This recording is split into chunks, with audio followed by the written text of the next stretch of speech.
ভিডিওটা শেষ পর্যন্ত দেখুন। যে সমস্ত নতুন উদ্যোক্তা আছেন তাদের জন্য আমার জায়গা থেকে যে পরামর্শটা থাকবে, সর্বপ্রথম গরু পালনের একটা অভিজ্ঞতা অর্জন করতে হবে। যারা জানেন, যারা এই কাজের সাথে সম্পৃক্ত আছেন, তাদের কাছ থেকে সঠিক একটা পরামর্শ দেখে বুঝে এবং শিখতে হবে।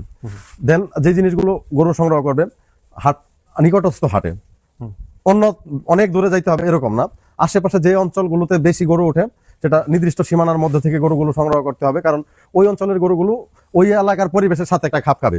এখন ধরেন আমি এখানে গাজীপুরে, আমি যদি গরু বাংলাদেশের অন্য একটা প্রান্ত থেকে আনি, তাহলে দেখবেন আমার আবহাওয়া, আমার এলাকার আবহাওয়া এবং ওই এলাকার আবহাওয়া একটা ব্যাপক প্রভাব ফেলবে ওই গরুর শরীরে। তখন সেক্ষেত্রে গরুটা সুস্থ করতে আপনার একটা অনেক বড় অ্যামাউন্ট খরচ হয়ে যাবে, অথবা আল্লাহ না করুক আপনার একটা বড় ধরনের শুরুতেই একটা বড় ধাক্কা হইতে পারে। তো আমি যে জিনিসটা পরামর্শ দিব, প্রথমে অবশ্যই আপনারা কোন জাতের গরু নিয়ে কাজ করবেন সেটা একটা প্রধান বিষয়। দেন আপনার গরুর রং, কাস্টমার যে চাহিদাটা, ওই যে আমি বললাম শিখতে হবে। কাস্টমার যে জিনিসগুলো খোঁজেন দেখেন, সেই জিনিসগুলো বেডি করে আপনাকে গরু কিনতে হবে। তার মধ্যে অন্যতম হচ্ছে গরুর রং, সুস্থতা, গরুর লম্বা না বেটে, এই জিনিসগুলো একটু বুঝে আপনাকে গরু কিনতে হবে। আর এর থেকে সবচেয়ে গুরুত্বপূর্ণ যে বিষয়টা, সেটা হচ্ছে আপনি যেই কাস্টমারের কাছে বিক্রি করবেন মার্কেটে, আপনার কি রকম কাস্টমার আছে। তো আমি আমার অভিজ্ঞতা থেকে বলতে পারি, জোর দিয়েই বলতে পারি, যে মাঝারি রেঞ্জের যে গরুগুলো আছে সেই গরুগুলোকে নিয়ে যদি আপনি কাজ করেন, আপনি সফল হবেনই নিশ্চিত। রাজু ভাই, আপনাদের গরুগুলোকে আপনারা এই খড় এবং ঘাস এগুলাই মূলত খাওয়ান, তাই না? জি জি জি জি। যেখানে দেখুন এই চাচা এখানে খড় কাটছেন, এবং এই খড়গুলো তাদের কিন্তু যে জমিগুলো আছে, যে জমিগুলোতে তারা ধান চাষ করেন, সেখান থেকেই এই খড়গুলো তারা পান। আপনাদের টোটাল কত বিঘা জমিতে ধান চাষ হচ্ছে? আমরা 20 একর জমিতে ধান চাষ করি। শুধু ধান না, ওই ধান থেকে প্রাপ্ত আপনার শুধু খড় না, ধান থেকে যে প্রাপ্ত আপনার কুড়াটা পাই, সেই কুড়াটাও এখানে আছে। এই যে আপনি দেখবেন এখানে আপনার কিন্তু একটা মিক্সড রেশিও, তাই না? এটার মধ্যে কি কি দিয়েছেন? এটা আমাদের উদ্যোক্তাদের জন্য খুবই গুরুত্বপূর্ণ। আমি এখানে দিয়েছি আপনার গমের বর্ষি, ধানের রাইস পালিশ যেটাকে বলে, রাইস পালিশ, যেটা কুড়া। তারপরে আমি দিয়েছি আপনার এখানে ভুট্টা, আচ্ছা, দিয়েছি আপনার খেসারি, মুসুরি, মাসকলাই, ছোলা, সয়ামিল দিয়েছি, জি, এটা এবং আপনার সরিষার খৈল দিয়েছি। এটা রেশিওটা আছে, আমি একসময় আপনাকে বলে দিব। আচ্ছা আচ্ছা, নাজুল ভাই, আপনাদের এই শেডটাও কিন্তু আমার বেশ ভালো লেগেছে।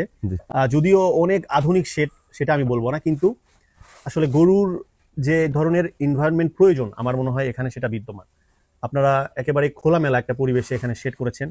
এই পাশেই আপনারা দেখছেন যে এখানেই ঘাস, মানে জাস্ট 10 হাত দূরেও হবে না, জাস্ট এখান থেকে ঘাস কেটেই তারা কিন্তু গরুগুলোকে খাওয়াতে পারবে। আর যখন আপনারা এই শেডটা নির্মাণ করেছেন, তখন কোন বিষয়গুলো মাথায় রেখে নির্মাণ করেছেন?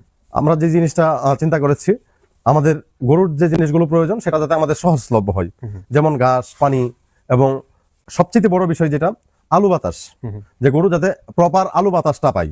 আচ্ছা আচ্ছা, এখানে যে শেডটা আমরা দেখছি, এই শেডের আপনার দৈর্ঘ্য প্রস্থ কেমন, মানে কতটুকু লম্বা হয়েছে বা কেমন?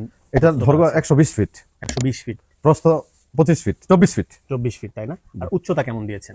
আমরা একটু উঁচু করে করেছি, এটা আপনার অলমোস্ট মাটি থেকে 11 ফিট উঁচু আছে, সেক্ষেত্রে তাপটা গরুর শরীরে কম লাগে। এবং আপনারা দেখছি যে নিচে বাঁশের যে একটা চাটাই বা কি বলেন আপনারা, বাঁশের সিলিং দিয়েছেন বাঁশের। এটাও কিন্তু অবশ্যই রোদ থেকে বা তাপমাত্রা থেকে কিছুটা হলেও মানে সেভ করবে। হ্যাঁ, পুরাটাই সেভ করবে, তাই না? এবং আমি এখানে যখন দাঁড়িয়ে আছি, এখন মোটামুটি দুপুর, তারপরেও কিন্তু এখানে তাপমাত্রা খুব বেশি আমি ফিল করতেছি। আপনি দেখেন যে বাতাসটা আসতেছে, জাস্ট আপনি মনে করবেন আপনি এসির মধ্যে আছেন। না, আসলেও তাই, মানে তাপমাত্রাটা অনেক সহনীয় মনে হচ্ছে আমার কাছে।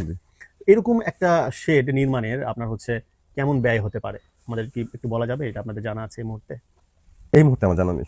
এই মুহূর্তে জানা নেই, তাই না? তবে আমি আপনাকে জানাইতে পারবো। আচ্ছা, তারপর একটা আনুমানিক কেমন খরচ হতে পারে? 4 থেকে 4.5 লক্ষ টাকা। 4 থেকে 4.5 লক্ষ টাকা খরচ।